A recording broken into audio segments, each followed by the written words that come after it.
ఎగువన కురుస్తున్న భారీ వర్షాలకు జూరాల వరద ఉధృతి కొనసాగుతుంది. ఎగువ నుంచి వరద ప్రభావం కొనసాగుతుండటంతో జూరాలకు నిండుకుండలా తలపిస్తుంది. ఆల్మట్టి నుంచి నారాయణపూర్ డ్యాంకు 1,25,000 క్యూసెక్కుల నీరు వరద చేరుతుండగా అక్కడి నుంచి జూరాలకు 1,25,000 క్యూసెక్కుల నీటిని విడుదల చేస్తున్నారు. దీంతో జూరాల 17 గేట్లు ఎత్తి 1,01,730 క్యూసెక్కుల నీటిని దిగువ శ్రీశైలం వైపుని నీటి విడుదల చేస్తున్నారు.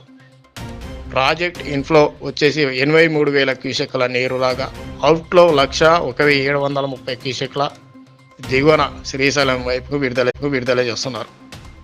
నదీ పరివాహక ప్రాంతంలో జాలర్లు అప్రమత్తంగా ఉండాలని అధికారులు హెచ్చరికలు జారీ చేస్తున్నారు.